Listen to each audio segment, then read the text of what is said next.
సింహము వారికి గనక చూసుకున్నట్లయితే మీకు అష్టమ శని జరుగుతుంది అనేటువంటిది వింటూ ఉన్నారు. ఇంకో సంవత్సరం పాటు అక్కడ ఉంటాడు. కాకపోతే ఈ అష్టమ శనిలోనే మీకు బుధుడు నక్షత్రంలోకి శని వస్తున్నాడు, గుర్తుపెట్టుకోండి. దీని మూలంగా ఏంటంటే ధనపరమైనటువంటి విషయాల్లోనే అనుకూలత ఇస్తుంది, ఉద్యోగ సంబంధించిన విషయాల్లోనే కొత్తగా ఏదైనా జాబ్ దొరకడం ఇట్లాంటివి ఇస్తూ ఉంటుంది. కానీ కొంచెం రావాల్సిన ధన విషయంలో ఆకస్మికంగా కొన్ని మార్పులు, లేదా రావాల్సినటువంటి ధన విషయంలో ఇన్సూరెన్సెస్ మూలంగా ధనం రావడము, మరియు అదేవిధంగా చూసుకున్నట్లయితే కొద్దిగా ఇస్తానన్న వ్యక్తి కొంచెం ఆలస్యంగా ఇవ్వడం, అంటే ధన అభివృద్ధి ఉంటుంది కానీ కొద్దిగా స్లోగా ఉంటూ ఉంటుంది. ఎందుకంటే ధనాధిపతి నక్షత్రం మీద శని కూర్చున్నాడు కాబట్టి. అయితే అప్పుగా మీరు ధనం కోసం చేసే ప్రయత్నం లభిస్తుంది, అందులో ఎటువంటి సందేహం లేదు.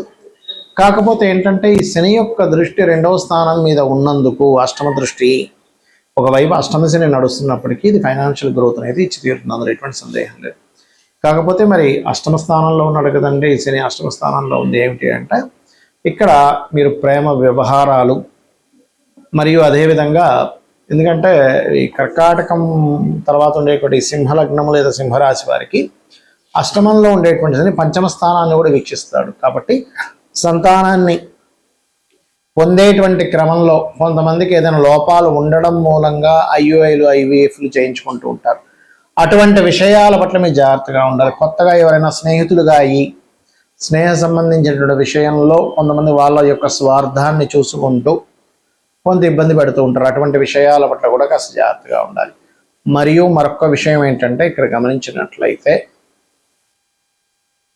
ఈ 12వ స్థానం కూడా, అంటే కొన్నిసార్లు చూడండి మనకు తెలియకుండానే వివాహ సంబంధించినటువంటి విషయంలో కుటుంబ సభ్యులు, అంటే జీవిత భాగస్వామి యొక్క కుటుంబ సభ్యులతో తెలియని చిన్న మనస్పర్ధలు వస్తాయి. ఆ విషయంలో కాస్త జాగ్రత్తగా ఉండండి సింహం వారు. అయితే ఈ యొక్క ఇబ్బందులు ఏవి కలగకుండా ఉండాలి అంటే మీరు చేయవలసినటువంటిది దక్షిణామూర్తి యొక్క ఆరాధన చేయండి. దక్షిణామూర్తి యొక్క స్తోత్ర పఠనము, గురు మంత్రము, గోసేవ, నవగ్రహాల్లో ముఖ్యంగా శని బుధ గ్రహాల దగ్గర దీపారాధన కనుక చేసినట్లయితే అన్ని విధాలా మీకు బాగుంటుంది. మరి ఈ యొక్క శని మే 18వ తేదీ నుంచి మీనరాశిలోకి ఉత్తరాభాద్ర నక్షత్రం విడిచి రేవతి నక్షత్రంలోకి వెళ్తున్నందుకు దేశకాల పరిస్థితుల్లో ఎటువంటి ఫలితాలు ఉంటాయి మనం ఎప్పటి నుంచో చెప్తున్నాం. ఈ సంవత్సరం కొన్ని వాయు సంబంధం మూలకంగా మనం చాలా రోజుల నుంచి చెప్తూనే ఉన్నాం. యుద్ధ సంబంధించింది చెప్పాము, అదేవిధంగా చాలా విషయాలు మైథుని జ్యోతిష్యం, మేదిని జ్యోతిష్యం పరంగా, ఈ మేదిని జ్యోతిష్యం పరంగా చూసుకుంటే దీన్ని ఇంగ్లీష్లో ముండేన్ ఆస్ట్రాలజీ అంటారు. అయితే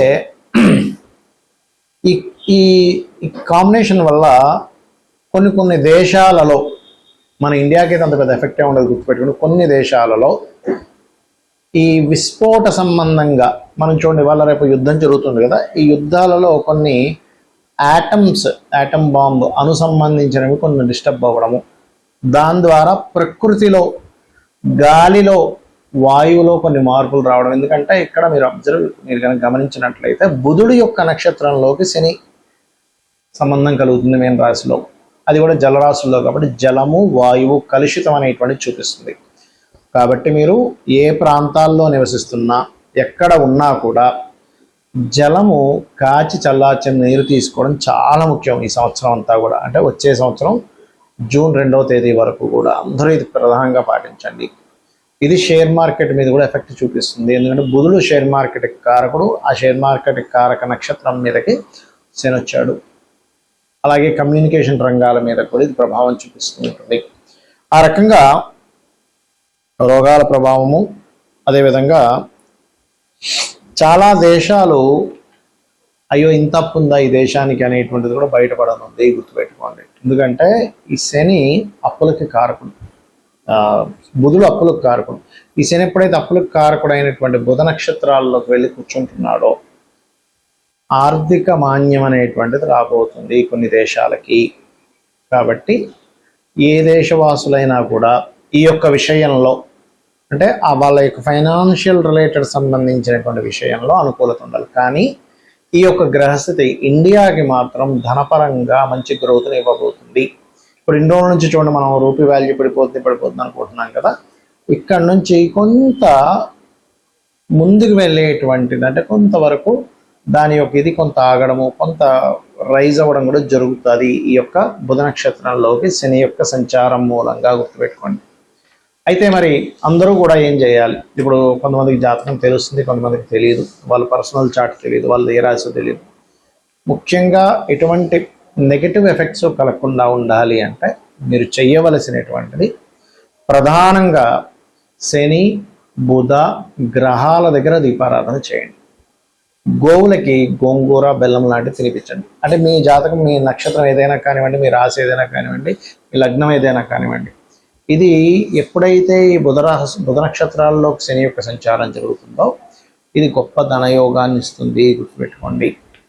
అలాగే మరొక విషయం ఏంటంటే వాళ్ళ యొక్క జన్మజాతకాల్లో వాళ్ళ పర్సనల్ చార్ట్స్ ఉంటాయి కదా, వాళ్ళ యొక్క చార్ట్లో బుధుడి యొక్క మహాదశ కానీ శని యొక్క మహాదశ కానీ నడిచేటప్పుడు వాళ్ళది కనుక లగ్నాన్ని బట్టి, వాళ్ళకుండే ప్లేస్మెంట్ని బట్టి, బుధుడిలో శని కానీ శనిలో బుధుడు కానీ, లేదా మహాదశ డైరెక్ట్గా బుధ మహాదశ కానీ మహాదశ శని మహాదశ కానీ నడిచేటప్పుడు వాళ్ళకు ఉండేటువంటి గ్రహాలలో అది కనుక మంచి ప్లేసుల్లో ఉంటాయంటే 2, అదేవిధంగా 5 కానీ, లేకపోతే పాపగ్రహం అయితే శని అయితే కనుక 3, 6, 11 స్థానాల్లో 10 స్థానాల్లో ఉన్నప్పుడు అది పాజిటివ్ ఫలితాలు ఇస్తుంది.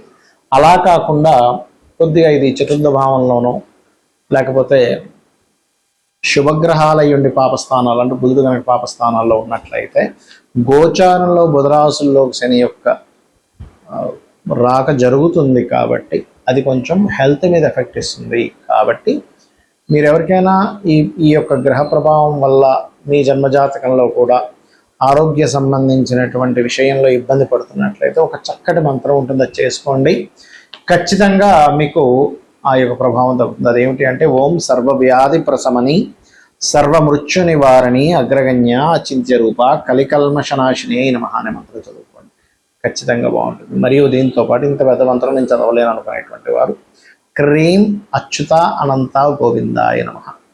మరియు అప్పులు ఎక్కువగా ఉన్నాయండి, ఆల్రెడీ ఇప్పటికే బుధ మహర్దశ నడుస్తుంది, బుధుడు సరైన పొజిషన్లో లేడు, దాంతోపాటు ఇప్పుడు బుధ నక్షత్రాల్లోకి శని వస్తున్నాడు, మీ యొక్క జన్మజాతకంలో కూడా బుధుల్లో శనిలో బుధుడు నడుస్తున్నాడు, అప్పులు విపరీతంగా పెరిగిపోతున్నాయి అనుకునేటువంటి వారు ఇప్పుడు కనుక మీరు ఓం అపర్ణాయ నమః అనే మంత్రంతో పాటు ఓం సంపత్కరీ సమారూఢ సింధుర వ్రజ సేవితాయ నమః అనే మంత్రం చేయండి. లేదు మీకు చక్కగా ఇంట్లో హోమం చేసుకునేటువంటి ఏర్పాటు ఉంది అని అనుకోండి ఉదాహరణకి, అప్పుడు మీరు చేయవలసింది ఏంటి అంటే సింపుల్గా ఏం లేదు,